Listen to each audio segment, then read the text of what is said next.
Assalamualaikum warahmatullahi wabarakatuh. Welcome to podcast Kopri Kebumen. Kopri Kebumen berdikari bersinergi.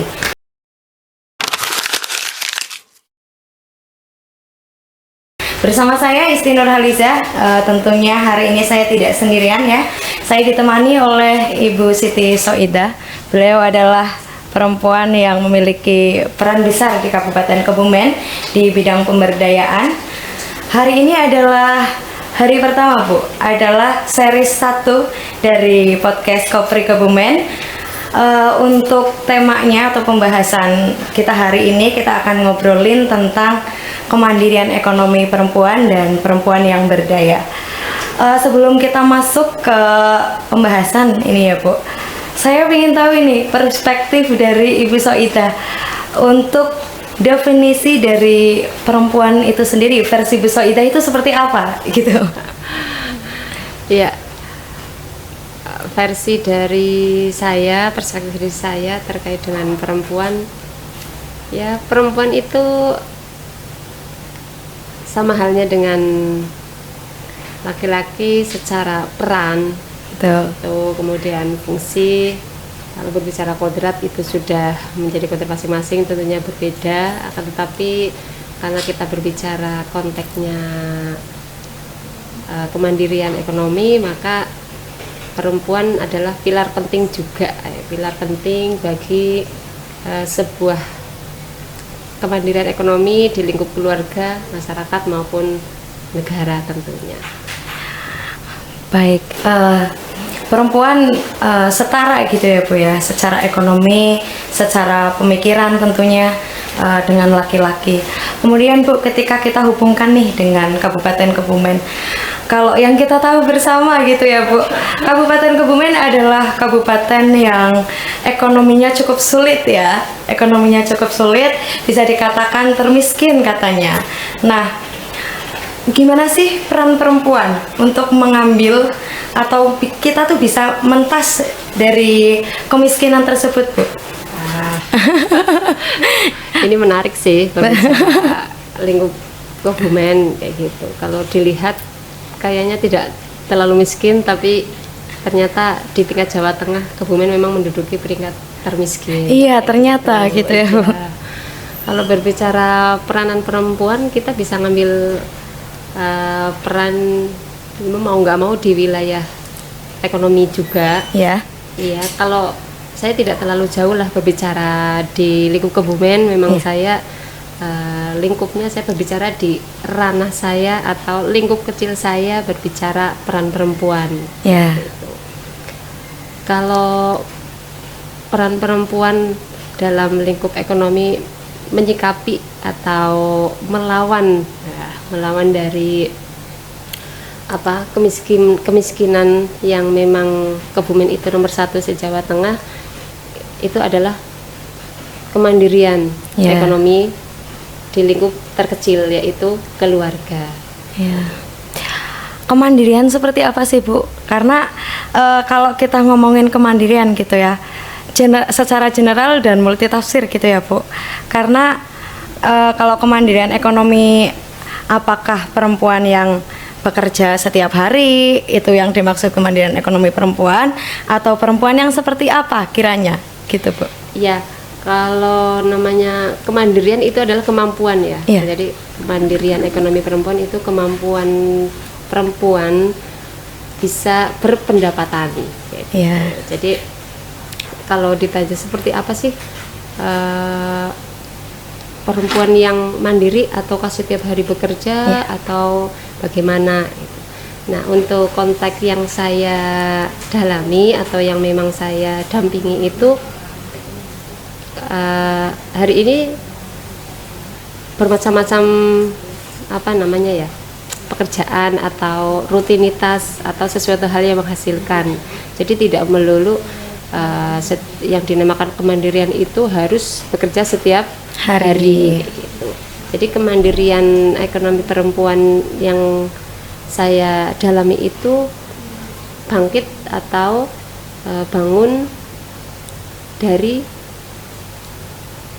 kemapanan atau dari kalau di keluarga itu biasanya ibu rumah tangga ya sudah di rumah saja atau mengelola gitu ya, mengelola atau memanage keuangan keluarga. Akan tetapi bisa juga sambil memanage tapi menghasilkan tanpa harus meninggalkan kodrat seorang wanita di keluarga.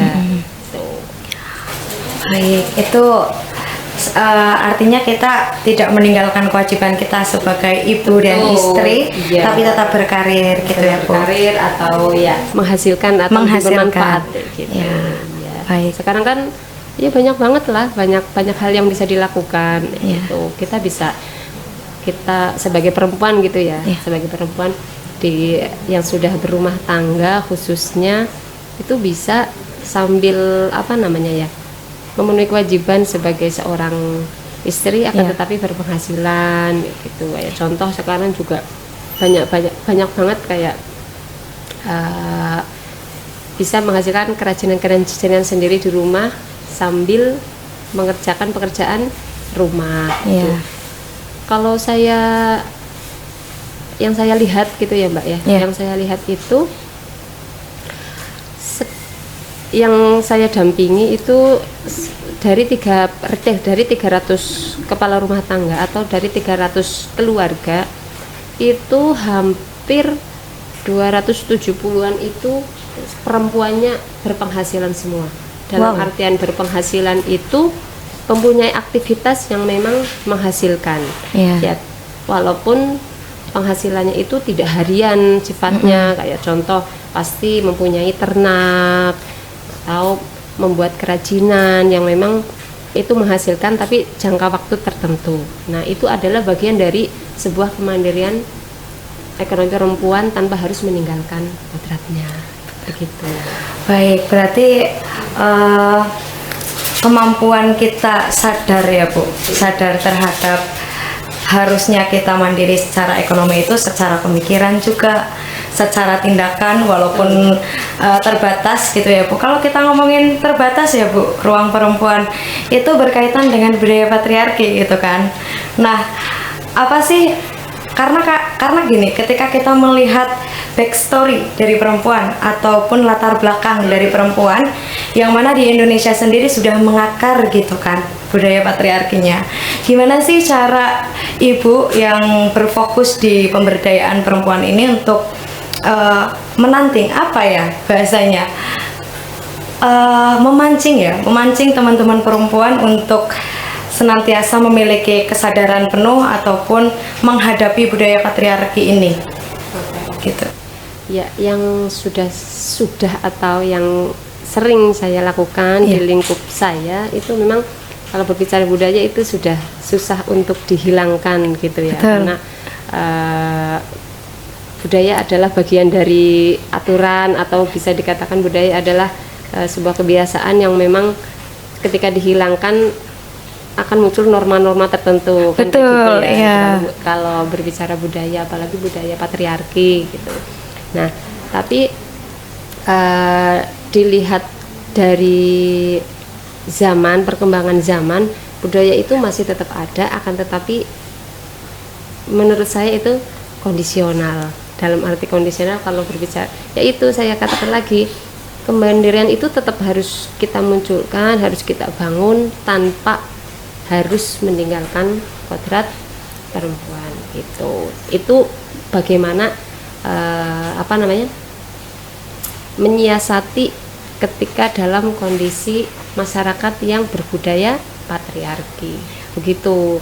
Jadi memahamkannya itu jangan meninggalkan budaya begitu, akan tetapi tetap ada kemandirian di situ. Jadi tetap kita bangun di dalam budaya itu tanpa harus meninggalkan budaya, karena ketika meninggalkan budaya yang memang sudah melekat dari dulu-dulunya itu akan susah kalau kita merubah budayanya, tapi kita memasukkan nilai-nilai dari kemandirian itu di dalam budaya patriarkinya dengan cara salah satunya adalah melakukan pelatihan kayak contoh banyak ibu-ibu atau banyak perempuan yang memang sudah berumah tangga itu akan enggan melakukan kemandirian ekonomi karena terikat dengan budaya patriarki atau ya wis nurut sing lanang gitu ya, atau suaminya gitu. Akan tetapi ketika kita memberikan sebuah motivasi, sebuah pandangan, atau ya bisa dikatakan motivasi-motivasi tentang kemandirian tanpa harus meninggalkan kewajiban budaya atau kewajiban gitu, itu bisa terjadi. Nyatanya hari ini juga berjalan gitu. Iya, malah justru jadi kayak apa ya istri yang bisa dikatakan sempurna, dalam artian sempurna ya bisa sebagai istri seutuhnya, dan bisa juga sebagai perempuan yang memang berdikari atau mandiri tanpa harus meninggalkan. Iya sih, saya setuju sih Bu, karena kalau kita ngomongin patriarki ya Bu, ketika kita mau melawan secara keras gitu ya, di masyarakat kita jarang diterima. Itu gimana Bu? Iya kan? Dicap ini, dicap perempuan. Iya, perempuan yang nggak baik gitu kan. Kalau kita melawan terlalu keras gitu ya, melawan budaya itu terlalu keras, nanti kita susah diterima di masyarakat. Makanya sebenarnya kayak susah gitu ya posisinya. Kalau kita melihat dari sisi perempuan, kalau kita misal mau berkarir, tapi kita di satu sisi lain kita harus menepati kewajiban sebagai ibu rumah tangga. Misal itu sebenarnya apakah salah satu tantangan? Apakah memang konsekuensi yang harus dijalankan sebagai perempuan kalau mau berkarir gitu Bu? Menurut Ibu gimana? Ya zaman sih ya, mungkin patriarki itu di zaman tertentu atau mungkin dulu itu sangat-sangat sesuai, tapi untuk konteks sekarang itu tidak bisa. Tidak bisanya itu karena yaitu perkembangan teknologi itu sangat berpengaruh, perkembangan zaman sangat berpengaruh, dan yaitu saya katakan lagi kayaknya sih sebuah tantangan lah, sebuah tantangan bagi perempuan yang memang mengalami atau di budaya patriarkinya, itu adalah sebuah tantangan gitu. Luar biasa. Terus gimana nih Bu caranya kita menghadapi tantangan itu sebagai perempuan? Kita menghadapi tantangan tersebut agar kita agar kita bisa bebas gitu lah, bebas berekspresi, berkarir gitu-gitu. Apakah ini masih konteksnya di patriarki apa enggak? Di kemandirian ekonomi mungkin ya Bu, itu buat ke karirnya. Apa coba diulang, aku jadi malah fokusnya itu deh, ke patriarkinya. Oh ya, gini, dari tantangan tersebut ya Bu, gimana sih caranya gitu loh? Gimana caranya kita untuk menghadapi tantangan tersebut agar kita bisa menjadi perempuan yang memiliki kemandirian ekonomi seperti itu? Gimana tantangannya ya? Gimana caranya menghadapi tantangan tersebut gitu? Oke. Cara menghadapi tantangan tersebut yaitu yang saya lakukan gitu ya. Yang saya lakukan sebenarnya persoalannya sama sih Mbak. Jadi kalau kita pas lagi ngumpulin sama ibu-ibu kayak gitu, tantangannya sama sih ya. Saya hanya sekedar ibu rumah tangga. Nah, tantangan kemudian yang kita lakukan adalah memberikan yaitu Mbak, memberikan motivasi diri. Motivasi diri. Jadi di kita itu memang ada materi-materi tentang ekonomi, cara pengelolaan keuangan keluarga, kemudian bagaimana memulai usaha, itu ada. Jadi memang kita awalnya secara pendampingan, sebelum ke pendampingan secara materi atau pendampingan secara praktek, itu memang kita pendampingan secara teori atau materi kayak gitu. Jadi tentang bagaimana konsep pengelolaan uang keluarga, bagaimana cara kita memulai usaha, itu menjawab tantangannya kayak gitu. Berarti dengan turun langsung gitu ya Bu? Iya, saya jadi setiap bulan itu kita bertemu ibu-ibu atau ibu rumah tangga yang memang mempunyai latar belakang yang berbeda-beda. Ada juga yang memang murni jadi ibu rumah tangga tapi tidak berpenghasilan. Ada juga yang memang ibu rumah tangga yang berkarir. Ada juga ibu rumah tangga yang baru memulai usaha kayak gitu. Jadi di perkumpulan itu nanti kita saling tukar pikiran, saling tukar pendapat terkait bagaimana, yaitu kembali lagi sebenarnya mengelola keuangan keluarga. Kalau memang dalam mengelola keuangan keluarga cukup tanpa perempuan itu untuk bekerja atau kemandirian secara ekonomi mandiri. Ada juga yang memang mempunyai prinsip seperti itu. Saya cukup menjadi manajer aja, saya cukup menjadi pengelola keuangan di keluarga tanpa harus melibatkan diri untuk berkarir atau untuk melebarkan sayap untuk berdikari kayak gitu. Itu juga ada. Jadi yang solusi yang memang kita sudah jalankan itu pertama itu di pendampingan secara materi atau pendampingan secara teori. Kemudian setelah itu kita memang pendampingan, kita melihat sumber daya alam yang di sekitar yang sekiranya itu mampu mereka lakukan. Jadi tidak sekonyong-konyong kita melakukan pendampingan kemudian kita melakukan pelatihan tapi tidak melihat sumber daya alam yang ada di sekitar.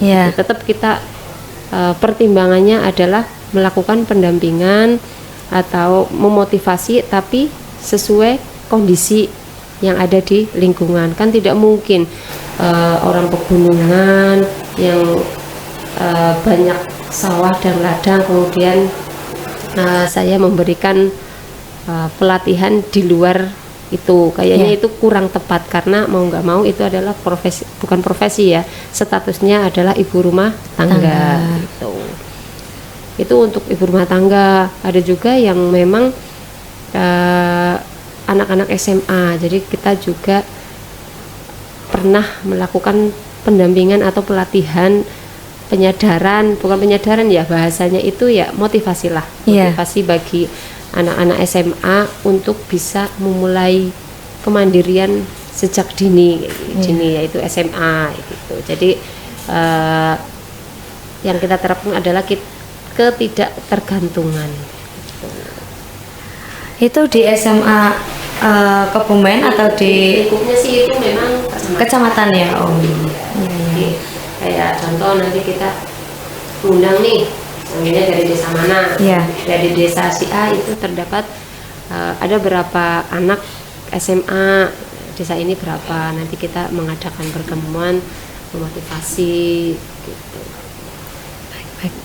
Kalau tadi sebenarnya menarik ya Bu, ketika kita ngomongin ibu rumah tangga, terus ada yang bilang kalau saya cukup jadi manajer aja, manajer rumah tangga, mengelola uang dan lain sebagainya.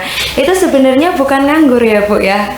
Menurut Ibu itu kalau secara umum kan pasti dilihat orang-orang itu nganggur ya. Padahal mereka kan berkarir juga sebenarnya di rumah gitu ya Bu, dengan memanage itu semua, banyak yang mereka garap gitu. Kalau menurut Ibu gimana melihat itu? Iya, jadi ya tergantung dari sisi mana kita memandang gitu. Kalau mungkin karena cara pandang yang seorang perempuan itu merasa cukup menjadi manajer keluarga itu karena memang mungkin secara ekonomi terpenuhi atau cukup kayak gitu, atau bahkan lebih gitu ya. Nah, mungkin tetapi di satu sisi bahwa kemandirian ekonomi perempuan itu tidak menunggu cukup, dalam artian banyak juga yang memang sudah tercukupi oleh suami atau keluarga itu sudah cukup, akan tetapi tetap melakukan menggali potensi diri untuk yaitu kemandirian, untuk berhasil keluar dari zona nyamannya kayak gitu, tanpa harus meninggalkan sebagai manajer keluarga gitu. Siap. Iya sih Bu. mungkin kita agak lari sedikit ya. Kalau ibu sebagai fokus, ibu kan bergerak di fokusnya itu di pemberdayaan perempuan. Selain itu, ibu juga pernah menjadi ketua umum pertama Kopri PMI Kebumen, gitu ya Bu ya. Nah, ketika ibu sudah fokus di pemberdayaan perempuan nih, kiranya apa sih pandangan ibu kalau melihat peluang sebagai Kopri untuk ikut memberdayakan perempuan-perempuan utamanya di Kabupaten Kebumen? Peluang apa yang mungkin bisa kita ambil gitu sebagai Kopri PMI Kebumen? Apa ya peluangnya? Karena memang saya geraknya itu di lini terbawah sih ya. Saya itu bergerak di lini terbawah, jadi mungkin secara gerakan kurang dirasakan kayak gitu, karena memang ya arus bawah kayak gitu. Saya memang bergerak di arus bawah. Justru yang penting di itu ya Bu. Saya itu paling bawah. Saya itu mengubah paling di lini dasar. Dasar, paling dasar. Kayak gitu. Akan tetapi kan memang harus berkesinambungan. Betul. Kita bergerak di lini dasar, akan tetapi nanti di berkelanjutan tidak bergerakan sama aja. Nah, kemudian kalau disambungkan lagi dengan Kopri itu ya memang saya dulu pertama diamanai untuk bisa bergabung di Kopri di Kebumen. Untuk hari ini konteksnya memang sudah lain. Nah, ketika kalau berbicara peluangnya apa sih, mungkin lebih difokuskan, nah targetnya dulu apa nih kayak gitu. Nanti Kopri untuk hari ini targetnya mau apa dulu nih, mau yang jelas biasanya wadahnya Kopri biasanya ya teoritisnya biasanya kan begitu, bukan di wilayah praksisnya gitu, teori-teori. Nah itu kalau peluangnya itu memang ya sekali lagi itu targetannya dulu aja. Nah Kopri itu pengennya bergerak kalau memang secara pemberdayaan perempuan pengennya bergerak di bidang apa dulu nih, atau di lini mana dulu nih. Nah, apa lingkup anak sekolah atau lingkup mahasiswa atau umum nih gitu. Karena berbicara pemberdayaan perempuan itu luas banget. Luas ya. Iya, mulai dari mana dulu nih. Jadi saya belum bisa berpeluang di sisi mana, karena belum tahu arah gerakan Kopri hari ini itu pengennya merubah. Wah, kalau berubah kayaknya terlalu ini ya, mungkin akan membangun dari sisi mananya juga deh. Karena kalau ngomong pemberdayaan terlalu luas, nanti tidak fokus di satu titik mana gitu. Mungkin karena ya berdasarkan pengalaman yang pernah saya lakukan gitu, mungkin difokuskan dulu aja lah kayak gitu. Ya kalau kita kan sebenarnya memang mahasiswa ya Kopri, fokusnya di mahasiswa dulu karena teman-teman mengakomodir beberapa kampus yang ada di Kebumen. Jadi memang kita fokusnya di pemberdayaan Ibu, di pemberdayaan perempuan. Jadi mulai dari potensi-potensi mereka untuk berperan di ruang publik itu yang memang sedang kita bangun bersama gitu Bu. Kiranya kalau di mahasiswa pandangan Ibu, kalau dikaitkan dengan pemberdayaan perempuan di masyarakat, apakah bisa digabungkan atau gimana Bu? Atau bisa kolaborasi atau gimana? Kalau berbicara kolaborasi mahasiswa, karena mahasiswa katanya agen perubahan gitu, iya gitu. Kalau mahasiswa itu adalah sebuah agen perubahan yang dimulai dari mahasiswa itu sendiri, itu sangat bisa kolaborasi dengan pemberdayaan yang memang pemberdayaan perempuan di lingkup paling bawah, yaitu keluarga. Itu bisa dikolaborasikan. Bisa juga kan hari ini tuh mahasiswa secara teknologi sudah lebih mumpuni daripada ibu rumah tangga atau perempuan yang dulu lah kayak gitu. Nah itu bisa dikolaborasikan dengan dari mahasiswa mempunyai kelebihan di bidang teknologi, kemudian dari perempuan apa ya, atau bahasanya ki apa ya Mbak ya, ibu rumah tangga lah. Iya. Nah ibu rumah tangga mempunyai kelebihannya itu secara pengalaman hidupnya kayak gitu. Jadi itu bisa dikolaborasikan dengan sebenarnya salah satu hambatan dari pemberdayaan perempuan yang saya geluti itu memang di sisi IT kayak gitu. Jadi sebenarnya pada minat untuk apa namanya sangat apa namanya untuk sebuah kemandirian kayak gitu ya. Akan tetapi karena sekarang zamannya itu sudah zaman teknologi lebih canggih dan lebih efektif, mungkin kayak contoh nih. Tapi mohon maaf ya karena saya lingkupnya terbawa, jadi saya lebih cenderung cerita yang real aja deh gitu. Jadi saya nggak bisa yang teoritis, saya tidak bisa gitu. Kelalen Mbak. 12 tahun. Justru karena kita sudah sering teori gitu ya, Bu butuh asupan yang real gitu. Jadi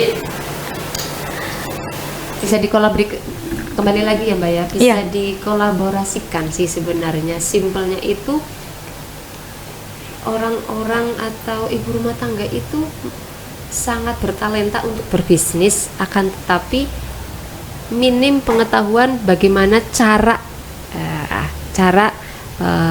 membuang atau cara bagaimana menjual dengan cermat, cepat, tanpa terlalu ribet. Salah satunya kan sekarang yaitu teman-teman atau sahabat-sahabat di mahasiswa kayak gitu kan lebih cenderung lebih bisa di bagian IT. Akan tetapi untuk ketekunan di bidang kayak contoh ya kerajinan atau mungkin membuat suatu makanan apa, kemudian itu susah. Tapi kalau masyarakat yang sudah bermasyarakat dalam artian ya ibu rumah tangga, kembali lagi itu pada pinter untuk membuat suatu kreasi yang bisa menghasilkan, akan tapi jalannya yang belum tahu.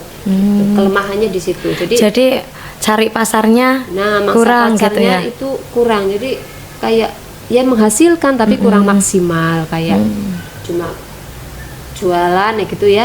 Hanya sekeliling di situ aja, nanti kesana mentok. Jadi konsepnya masih konsep dulu, kayak zaman dulu kayak gitu. Aku punya dagangan ya diiter-iterakan itu. Padahal sekarang kan sudah zamannya, eranya kita duduk aja bisa datang sendiri. Nah kayak gitu. Nah itu bisa sebenarnya dari teman-teman mahasiswa bisa ngisi di sisi itunya kayak gitu. Karena memang minim pengetahuan di sisi itu. Oke, gitu. boleh itu Bu.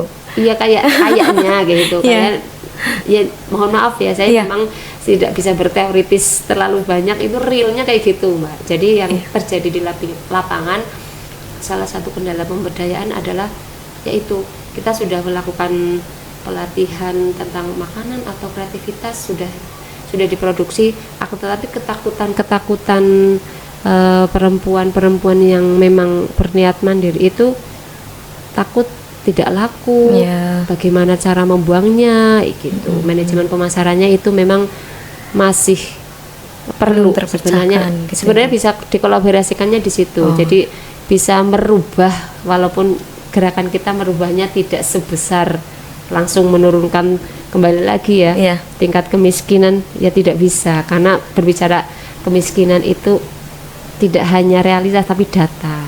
Kita harus bermain di data juga gitu. Tapi ya itu mungkin gerakan itu terlalu besar. Jadi kalau saya pribadi gerakannya saya hanya bisa membantu di lini terkecil. Apa yang bisa saya lakukan merubah di lini terkecil. Saya bukan Superman yang bisa gitu ya merubah ujuk-ujuk, itu tidak gitu. Tapi minimal contoh dari 100 perempuan yang tadinya tidak berdikari kayak gitu, minimal dengan uluran tangan kita, kesediaan tangan kita untuk melakukan pemberdayaan minimal ada 1, 2, 3 atau bahkan bisa lebih dari 50 untuk berdaya seperti itu. Mungkin seperti itu sih Mbak. Iya. Menarik sekali ya Bu sebenarnya kalau kita ngomong tentang kemandirian ekonomi perempuan, karena sebenarnya pada punya keinginan yang kuat gitu ya Bu untuk mandiri secara ekonomi gitu ya Bu. Yes. Yang hari ini saya dampingi seperti itu. Iya. Nah, kadang ya sering-seringnya itu nanti kalau ya tipikal orang kan macam-macam gitu. Ada yang memang males untuk berdikari, baru berdikari mau ketika sudah kepentok kebutuhan itu juga ada kayak gitu. Ada juga yang memang sadar dari awal walaupun sudah terpenuhi secara kebutuhan akan tetapi sadar butuh kemandirian itu juga ada gitu ya. Itu ya permasalahan kompleks lah kayak gitu. Tapi itu kalau berbicara kalau mau mengurai itu sangat-sangat kompleks lah. Sangat gitu. kompleks ya Bu. Iya, karena jadi tidak bisa langsung instan. Kita tetap butuh proses yang memang tekun dari lini yang paling bawah. Iya, tidak seperti iklan. Jelas bisa berubah seperti itu. Oke Mbak, silahkan bagi sahabat-sahabati yang ingin berkolaborasi bareng, bergerak bareng dalam proses kemandirian ekonomi perempuan di lini terkecil, dipersilahkan saya membuka lebar untuk berkolaborasi.